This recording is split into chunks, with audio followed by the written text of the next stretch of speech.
የቋንቋ ችግርን የምንፈታው እንደ ተክለ አልፋ ያሉትን የሰዋሰው መምህራን ከፍልሰት ስንታደግ ነው ባይ ነኝ። ተክለ አልፋ ምን ሆነ? አይ ጃንሆይ ተሚያስተምርበት ደብር አሳደዱት እኮ ተክለ አልፋን። እንዴት ያለው ሊቅ ጃንሆይ እኮ። ለምን ምን አውቃለሁ ጃንሆይ፣ ምክንያቱማ ዝምታ ነው አሉ ጃንሆይ ነገር በገባው ቋንቋ። ተክለ አልፋ የተባረረው ንዋየ ቅዱሳት መዝብሮ ነው ጃንሆይ አለ አንድ ከግራ ጥግ ተወርሮ የመጣ ሻካራ ድምፅ። ምን?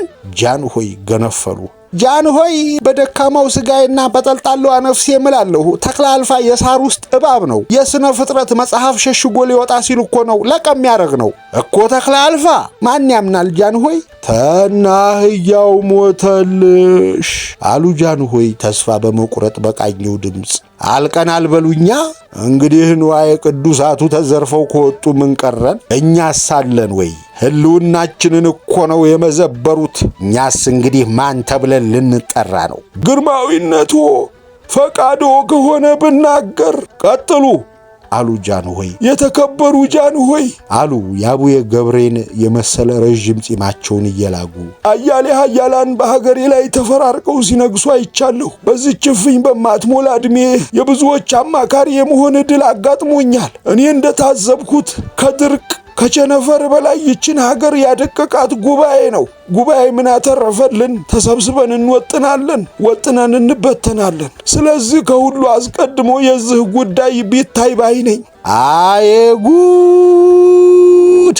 እንዲህ ልክ ልካችን ንገሩን እንጂ።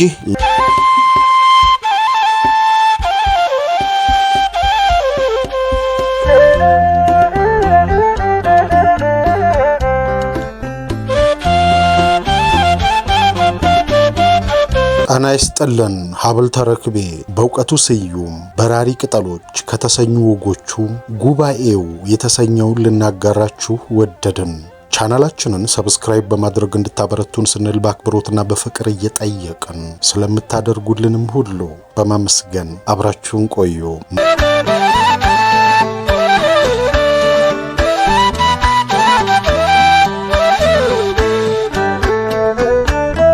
መሳፍንት እየተፈራረቁ በነገሱበት ዘመን ንጉሥ አሊጋዝም የድርሻቸውን ገዙ።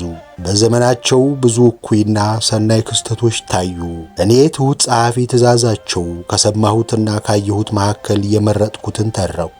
በዚያን ዘመን ሀገራችን በድርቅ ተመታች። የሰማይ ግት ነጠፈ፣ መሬት ፍሬ ነፈገች። ሕይወት ያለ ፍሬ ያለ ቅጠል ቆመች። አልጋዎች ቃሬዛ ሆኑ። ግርማዊ ጃንሆይም መፍትሔ ፍለጋ ሊቃውንትን በአዋጅ ጠርተው በየዕለቱ ጉባኤ ያደርጉ ጀመር። በዘመኑም ሰዎችን የሚያሰባስባቸው ጉባኤና ቀብር ሆነ። ከዕለታት በአንዱ ቀን የተመረጡ ሊቃውንት የንጉሡን አዳራሽ ሞልተውት ነበር። ግርማዊ ጃንሆይ የፀሐይ ሽራፊ በመሰለ ዙፋናቸው ላይ ተቀምጠው ተደምጦ በማይጠገብ ድምፃቸው ይናገሩ ጀመር። ወገኖች የሊቃውንት ጠቢባን፣ እንደምታዩት በየጊዜው አስፈሪ መዓት እየተላከብን ነው። የዚህ ምክንያት ምንድን ነው? ራብን እንዳይመለስ አድርገን ለማባረር በምንስ አኳኋን መስራት አለብን? ይህ የሕይወትና የህልውና ጉዳይ ነው። እስካሁን ድረስ 12 ጊዜ ተሰብስበናል። 12 ጊዜ ሊቃውንት። ዛሬ ግን ጉዳዩ እልባት ማግኘት አለበት። ይህን ጥያቄ ሳንመልስ ከዚህ አዳራሽ ንቅንቅ ማለት አንችልም። ሊቃውንት ናችሁ፣ መላችሁን ወዲህ በሉ። ጸጥታ የእያንዳንዱን አንደበት ሸበበው። በሏ ሊቃውንት፣ የምን መለጎም ነው ከማለታቸው ከፊት ከተኮለኮሉት አንዱ ተነሳ። ወገቡን ቆልምሞ እጅ ነስቶ ሲያበቃ ጃንሆይ እኔ ብሎ ሊቀጥል ሲል ድምጡ በፍርሃት ደከመበት። ጃንሆይም ለማበረታታት ራሳቸውን ሲያወዛውዙለት ብሎ ጉሮሮውን አጽድቶ ገባበት። እሺ እንግዲህ እኔ የነጋድራስ የትም ጌታ ነው ስሜ። የእናቴና የእናቴ ዘመዶች መሸሻ ብለው ይጠሩኛል። ወላጅ አባቴ ዋልድባ ተመግባቱ በፊት የፍጣሚ መንግስት ተክሎ ጊዮርጊስ አማካሪ ነበር። የእሱ ታናሽ ወንድም ደግሞ። የሊቃውንቱ ዝምታ ወደ ጉርምርምታ ተለወጠ። እንግዲህ ስለ ራሴ ይህን ታልሁ ወደ ዋናው ሐሳቤ ገባለሁ። እንግዲህ ከዚህ ቀደም በርሶና በአባቶቻችን ፈቃድ ለንግድ በተለያዩ አገሮች ተመላልሻለሁ። ለመሆኑ የተዳሃል የሚለኝ ካለ የሄድኩባቸው ሀገሮች የሚከተሉት ናቸው። ከ5 ዓመት በፊት ሰማይን የሚታከኩ ዓለምን የማረኩ ፒራሚዶች ባሉባት ግብፅ ነበርኩ። ከዚያም አስከትዬ የነውጠኛው እስክንድር አገር ወደሆነችው መቄዶንያ አከራርሜ ወደ ፋርስ ተሻገርኩኝ። ተፋርስ ወደ ኑቢያ፣ ተኑቢያም ማነህ ነጋድራስ አሉ ጃንሆይ። ትዕግስታቸው አልቆ ነጋድራስ ነው ያልከኝ? አዎ ነጋድራስ። እኛ እዚህ ወርቅ ጊዜያችንን ቆጥበን የምንሰበሰበው ያንተን የዙረት ታሪክ ለማወቅ አይደለም። እኛን ያስጨነቀን ጉዳይ ራብ ነው። በራብ ጉዳይ ላይ መላክ አለሁ። መላህን ወዲህ በል፣ አለበለዚያ ለአሁኑ ይቅር ብለንሃል። ወደ ጥግህ ተመለስ። ጃንሆይ አለ ነጋድራስ የወረዛ ግንባሩን ባይበሉባው እየፈተገ። እንግዲህ መንገዴን ስቼ ንግግሬን እንደ ባልቴት አስረዝም የተሆነ በእውነቱ ግሳጽ የሚገባኝ ግም ሰው ነኝ።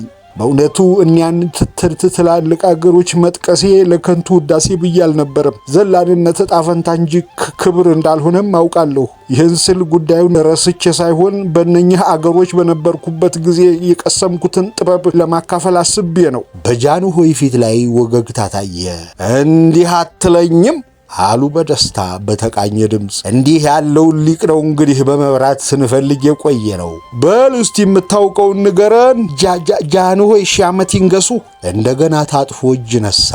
እንግዲህ አስቀድሜ ወንዞቻችን ስለምን አገር አቋርጠው እንደሚነጉዱ ገልጣለሁ። ለጥቄ እንዴት አድርገን አናሳ ወንዞቻችንን መገደብ እንደምንችል አብራራለሁ። ያን አንድ በአንድ ካስረዳው በኋላ መስኖ በምን አኳኋን እንደምናበጅና ሌላ ጉርምርምታ ከሊቃውንቱ ወጣ። ምን ሆናችኋል አሉ ጃንሆይ። መሪጌታ ስነ ኢየሱስ ምንድነው ነገሩ? ቅር ያለህ ትመስላለህ። በገፈጅ የሚያክል አዳፋ ጥምጣም አናታቸው ላይ የደፉት መሪጌታ ስነ ኢየሱስ ብድግ ብለው እጅ ነሱ። ከዚያም ጣዝማ ያበጀችው ሽንቁር በመሰለው አንድ አይናቸው ጃንሆይን ሽቅብ እየተመለከቱ እኔ እንኳ ቅር ያለኝ የነጋድራስ ነኝ ባዩ የቋንቋ አጠቃቀም ነው ከማለታቸው እንዴት ጃንሆይ ተቀበሏቸው። እንዴት ማለት ጥሩ ነው ሊቁ አባታችን ጃንሆይ አሉ መሪጌታ። ወንድም የነጋድራስ አውቆ በድፍረት ይሁን ሳያውቅ በስህተት እንጃ የታፈረውንና የተከበረውን ቋንቋችንን ሲዘነጣጥለው ባይ እምባይ መጣ። ሆድ ባሰኝ፣ ቁጭት ልብ የመዘመዘው አላስችላለኝ። እንደ ማልቀስ ቃጣቸው። በመጀመሪያ ዥረት ማለት ሲገባው አናሳ ወንዝ አለን። ዝም አልነው። እሱ ግን ይህንን ሳያርም ሌላ ገደፈ። ቀጥዬ ማለት ሲገባው ለጥቄ ብሎ ተናገረ። በዚህ መቻ አብቅቶ መስኖ ለመጥለፍ ብሎ መስኖ ማበጀት ብሎ አረፈ። እንግዲህ ይህንን ዝም ብሎ ማለፍ እንደምን ይቻላል? ግራ ቀኙን ባይናቸው ገመገሙት። ዝምታውን አበጀህ በሚል ተረጎሙት። ጃንሆይ አሳምረው እንደሚያውቁት የሕዝብ አንድነት መሰረት ቋንቋ ነው። የቋንቋ ቅየጣ ሰዋሰውን ባልባሌ ሁኔታ ከመጠቀም የሚመጣ አይደለምን? መቼም የቋንቋ ሊቅ ለመሆን የሰዋሰው ጥበብ መማር አለብን እያልኩኝ አይደለም። አስተዋይ አድማጭ ለሆነ ቢያንስ የጃንሆይ ንግግር ለ2 ሰዓት ያህል ማድመጥ የተባ አንደበተኛ አያረግም ወይ ሊቃውንት? እስቲ ይሁንልህ በሚል ምልክት ሊቃውንት ራሳቸውን ወዘወዙ። ስለዚህ እንደኔ የቋንቋ ችግር አለብን። ይህን የቋንቋ ችግር ታልፈታን እንደ ሰብአ ባቢሎን እንደምንፈታ ጥርጥር የለውም። አሉና ጃንሆይ ራሳቸውን ናጡ።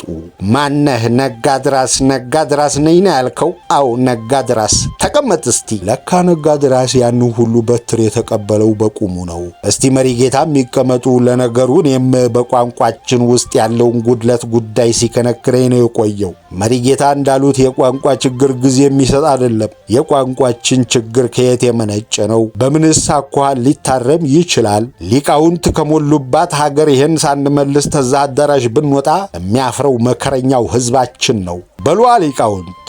መሪጌታ ተርሶ ሊጀምር መሰል። ጥሩ እንግዲህ አሉ መሪጌታ። በእርግጥ በዚህ ጉዳይ ላይ በደንብ ባውጠነጥን ብዙ በተናገርኩ። ይሁን እንጂ አሁንም ቢሆን የቋንቋ ችግርን የምንፈታው እንደ ተክለ አልፋ ያሉትን የሰዋሰው መምህራን ከፍልሰት ስንታደግ ነው ባይ ነኝ። ተክለ አልፋ ምን ሆነ? አይ ጃንሆይ ተሚያስተምርበት ደብር አሳደዱት እኮ። እኮ ተክለ አልፋን እንዴት ያለውን ሊቅ ጃንሆይ እኮ ለምን ምን አውቃለሁ ጃንሆይ ምህኛቱማ ዝምታ ነው አሉ ጃንሆይ ነገር በገባው ቋንቋ። የሊቃውንትን የፍልሰት ወሬ ታንድም ሁለት ጊዜ መስማቴን እኔም አልሸሽግም። ጉዳዩ እንዲህ ስር የሰደደ መሆኑ ግን አሁን የተገለጠልኝ። መቼም የጅሎች ሁሉ በኩር ታልሆን በቀር በነግ እናቆየዋለን ብዬ አላስብም። ሊቃውንታችን የሚፈልሱበት ምህኛት ምንድን ነው? ማን ነው የሚያፈልሳቸው? ነገሩን ተስር መሰረቱ ለማድረቅ ምን ማድረግ ይገባናል? መልሱልኝ ሊቃውንት። ጃንሆይ አሉ መሪጌታ፣ በእኛ አገር ጠቢብ መሆን አብሪ ትል መሆን ማለት ነው። አብሪ ትል ከሌሎች ትሎች የሚለየው ገላው እንደ ፍም ማብራቱ ነው። ታዲያ ብላቴኖች በጨለማ ሲያበራ ሲያዩት በገዛ ብርሃኑ ተመርተው ይመጡና አንስተው ይጨፈልቁታል። ለጠላቶቹ መንገድ ከማሳየት አልፎ የገዛ ብርሃኑ ለምንም አይጠቅመውም። ተክለ አልፋ የተባረረው ንዋየ ቅዱሳት መዝብሮ ነው ጃንሆይ አለ አንድ ከግራ ጥግ ተወርሮ የመጣ ሻካራ ድምፅ። ምን? ጃንሆይ ገነፈሉ። ጃንሆይ በደካማው ስጋዬና በጠልጣላዋ ነፍሴ እምላለሁ ተክለ አልፋ የሳር ውስጥ እባብ ነው። የሥነ ፍጥረት መጽሐፍ ሸሽጎ ሊወጣ ሲል እኮ ነው ለቀም ያደረግ ነው እኮ ተክለ አልፋ። ማን ያምናል ጃንሆይ? ተናህያው ሞተልሽ አሉ ጃንሆይ ተስፋ በመቁረጥ በቃኘው ድምፅ። አልቀን አልበሉኛ። እንግዲህ ንዋየ ቅዱሳቱ ተዘርፈው ከወጡ ምን ቀረን? እኛስ አለን ወይ? ህልውናችንን እኮ ነው የመዘበሩት። እኛስ እንግዲህ ማን ተብለን ልንጠራ ነው? በምን በኩል ኢትዮጵያውያን ነን እንበል? ጎበዝ፣ እዚህ ላይማ ዋዛ የለም። ተቀመጥ መሪጌታ። በሉ ሊቃውንት ይህንን ጉዳይ መልሱልኝ። ይህንን ሳንፈታ ብንወጣ የአባቶቻችን አጽም እሾህ ሆኖ ይወጋናል። በሉ እንጂ ምሁራን። እዚህ ላይ እኩሌቶች ሊቃውንት አዛጉ፣ አንጎላጁ። ይሄኔ ነው ኋላ ከተቀመጡት አረጋውያን ሊቃውንት መካከል አንደኛው የተነሱት። እኚህ ሊቅ ዕድሜም ጥበብም የጠገቡ እንደሆኑ ስለተመሰከረላቸው ሲነሱ ዓይን ሁሉ ወደ እሳቸው መጣ። ግርማዊነቶ ፈቃዶ ከሆነ ብናገር ቀጥሉ አሉ ጃንሆይ። የተከበሩ ጃንሆይ አሉ የአቡየ ገብሬን የመሰለ ረዥም ጺማቸውን እየላጉ። አያሌ ኃያላን በሀገሬ ላይ ተፈራርቀው ሲነግሱ አይቻለሁ። በዚህች እፍኝ በማትሞላ ዕድሜ የብዙዎች አማካሪ የመሆን ዕድል አጋጥሞኛል። እኔ እንደታዘብኩት ከድርቅ ከቸነፈር በላይ ይችን ሀገር ያደቀቃት ጉባኤ ነው። ጉባኤ ምን አተረፈልን? ተሰብስበን እንወጥናለን፣ ወጥነን እንበተናለን። ስለዚህ ከሁሉ አስቀድሞ የዚህ ጉዳይ ቢታይ ባይ ነኝ። ጃንሆይ ለጊዜው ምንም አላሉም። አርምሟቸው ግን ጊዜ አልፈጀም። አዬ ጉድ! በመዳፋቸው ጭናቸውን እየጠበጠቡ አዬ ጉድ! እንዲህ ልክ ልካችን ንገሩን እንጂ። ለነገሩስ አገሩ በጠቢባን እንደማይታማ አውቃለሁ፣ ግን በዕድሜ ያልተፈተነ ጥበብ የገደል ማሚቶ ነው። ለመናገርማ ብዙዎች ሲናገሩ ቆይተው የለምን? እንዲህ የንስር ዓይን የታደሉ ብስል ሊቅ ግን ተሰውሮብን የነበረውን ጥበብ ገላለጡት። ልክ ነው። ትልቁ የእኛ ራስ ምታት ጉባኤ ነው። ጉባኤያችን ለምን ፍሬ አጣ? እንዴት ፍሬ ይኑረው? ይህንን ተነጋግረን ካልፈታን ከዚህ ጉባኤ ንቅንቅ አንልም። ነቃ በሉ እንጂ ሊቃውንት። ተፈጸመ ዝንቱ መጽሐፍ። ጉባኤው ግን ቀጠለ።